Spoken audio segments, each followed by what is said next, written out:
The U.S. and Iran have held another round of indirect talks in Geneva on Iran's nuclear program. Talks are said to have made significant progress, according to the foreign minister of Oman, which is mediating the negotiations. He added that talks will resume soon and that the parties will hold technical discussions next week in Vienna.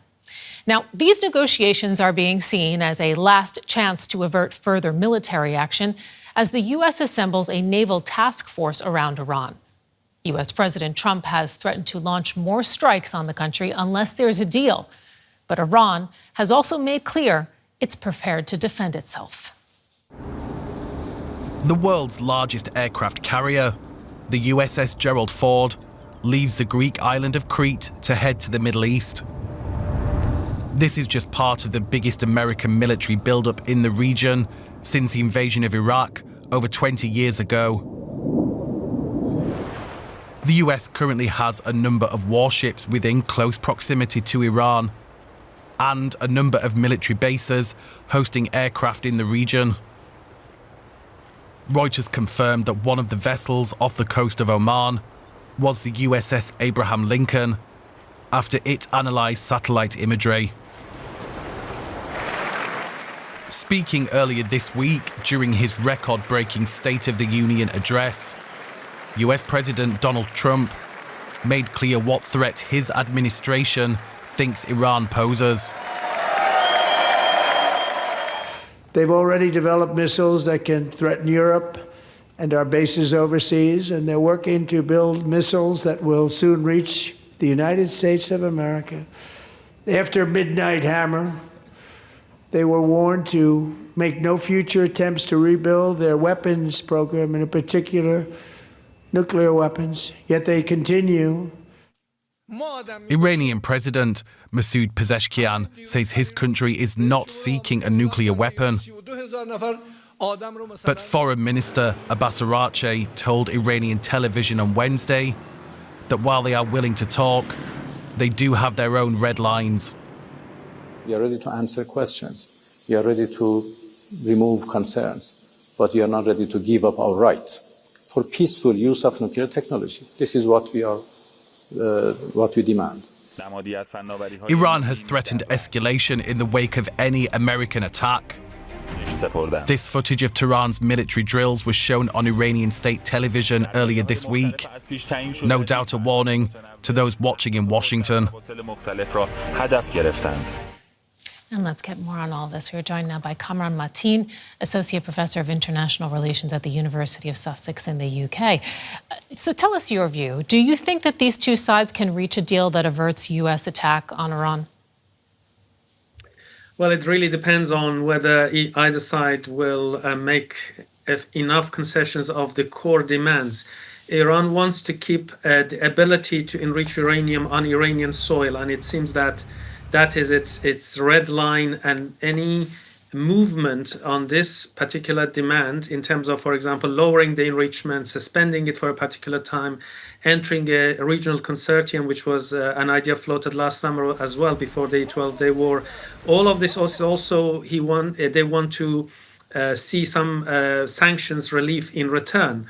On the other side, Donald Trump has always criticized Obama and previous U.S. presidents for allowing Iran to have enrichment on Iranian soil. And on top of that, there are issues of the missiles and proxy forces.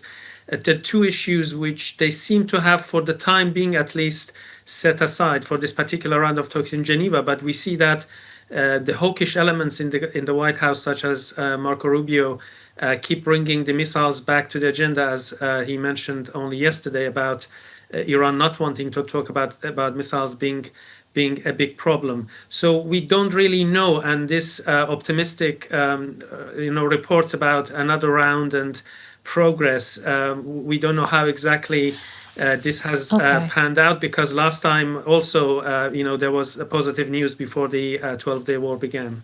I really want to ask you about those hawkish elements, especially in the U.S. camp, in just a moment. But first, tell me a little bit more about the negotiations, the hope that there might be a deal, and the possibility of concessions. How do you see both sides' abilities indeed to make concessions and to come to a deal that is indeed agreeable? I mean, both sides need to present the deal to their base as a victory. Iran needs, under any circumstances, to be able to show that it can and is allowed to enrich uranium at whatever level inside Iran. On the other hand, Trump has always insisted on this, a stop to the enrichment of uranium. And in fact, this morning, before this latest report, we heard that the US apparently has demanded that Iran destroys all the nuclear facilities it has. It can only keep a small reactor for medical research and also give up all of its enriched uranium, even those below 60%. Which is around actually 10 tons, 10,000 kilograms. So these are not confirmed, so we don't know if this is really the case. But if this is really demands which US has made, I don't see how Iran can actually agree to that. On the other hand, there are major problems for a potential attack by the US on Iran. There are views from within US military establishment that this is really risky. There is low ammunition for major air defense and missile defense systems, that this will play into hands of China in case they want to attack Taiwan if US uses all its anti-missiles and anti-air missile systems in this particular war. And most importantly, I think there is the exit strategy. What is exactly objective of a US attack? If it's not regime change, what is it exactly? Yeah, talk with us a little bit more about the U.S. objectives here, because you mentioned the hawkish camp in the United States, and some of the narratives that I have been hearing coming out of them. One is the fact that they are saying that the regime is at its weakest that it has been in recent memories, that there doesn't really seem to be much of an appetite to reform there and to put things on a better track in the country. We are seeing this massive U.S. military buildup in the region. What do you think a U.S. strike might look like? An all-out war, a limited military operation? Do you think that regime change is on the table right now for Trump? Yeah, it's true that there is a massive buildup, but the fact of the matter is that the United States is not going to send soldiers on the ground inside Iran, and Iran knows this. And therefore, all the calculations they have is based on this simple military fact that anything that might happen will be not beyond aerial attacks. And they think, and they might be actually not wrong on this, that simply from air they cannot be destroyed, or a regime change cannot be done from the air. So I think based on this knowledge, they are sticking to their guns, so to speak, in these negotiations, because there is no Iraq 2003 or Afghanistan 2001. This is what they believe to be the case. And this is also what Trump has promised his voters, that there is no more military engagement for a long period of time of U.S. military forces abroad. So an aerial attack, I think, by U.S. can significantly degrade Iranian IRGC or its missile launchers. It can even take out the supreme leader or his son and other senior military, political leadership.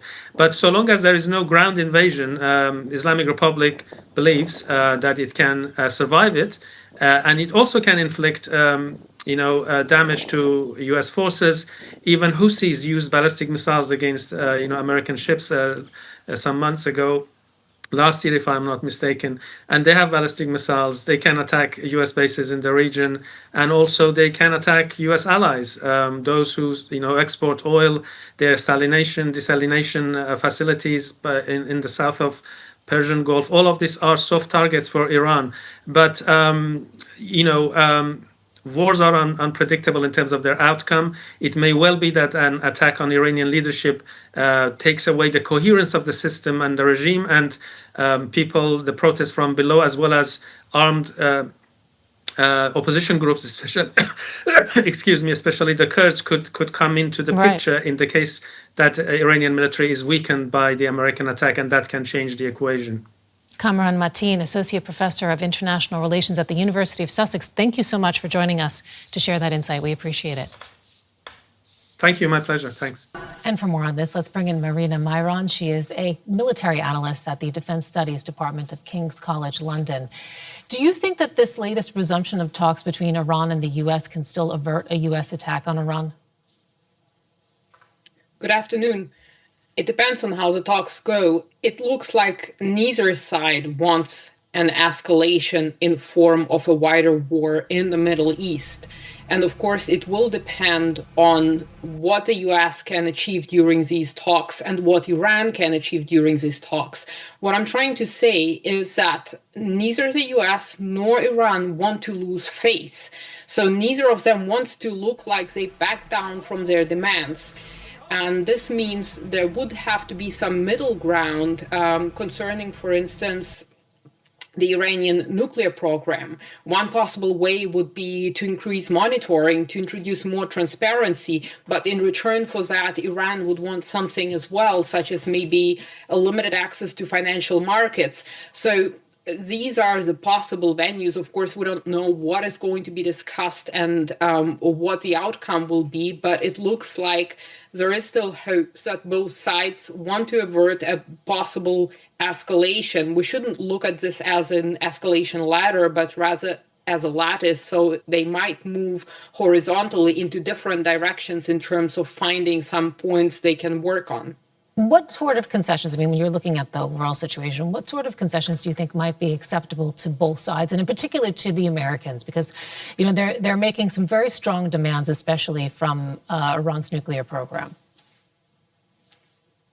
Well, from the American side, it should look like a victory of American diplomacy, specifically keeping in mind the upcoming midterm elections in November this year. Which means that for the Trump administration, the winning point would be possibly more transparency and some sort of limitations on Iranian nuclear program. We have also heard Marco Rubio being concerned about Iranian ballistic missiles. I don't know to what extent Iran is willing to compromise on that specific point, but I think the major point will be the nuclear program, along possibly with diffusing regional tensions and support to Iranian proxies across the Middle East. That could be another possible point of discussion for both sides. Marina, when you look at the conditions on the ground in the Middle East right now, we're seeing this already massive U.S. military buildup in the region. If these talks break down, what's your assessment? What do you think it could mean? Are we potentially looking at an all-out war here, potential, regional contagion, or a more limited U.S. military operation? There are several scenarios. I think an all-out war is not very likely, or at least not from the U.S. side, because for Donald Trump politically, it would be catastrophic to start another Middle East war. Of course, it doesn't depend only on the US, it also depends on regional actors, it depends on how Iran might respond. What could happen eventually would be a limited precision strike on Iranian nuclear facilities, so that could be the kinetic response. Now, looking at first and second order effects of the strike would be very difficult. We can only guess that Iran, being cornered and fighting for its survival in such a scenario, could retaliate against US bases, could retaliate against Israel, for instance, and that would draw in other actors, and then it could gradually grow into a wider war. And this is why the United States, I think, and both Iran and the United States do not want to go that step. So if negotiations break down, of course, what does it mean they break down? If they don't reach an agreement, they could potentially revise their positions. The U.S. could exert more pressure militarily in terms of coercive diplomacy by showing military force and readiness, and schedule another talk and set specific conditions. So it is not necessary that we will see U.S. strikes straight away if the negotiations break down. Okay. It could also be that they come forward and the U.S. decides to strike. So there is that possibility too.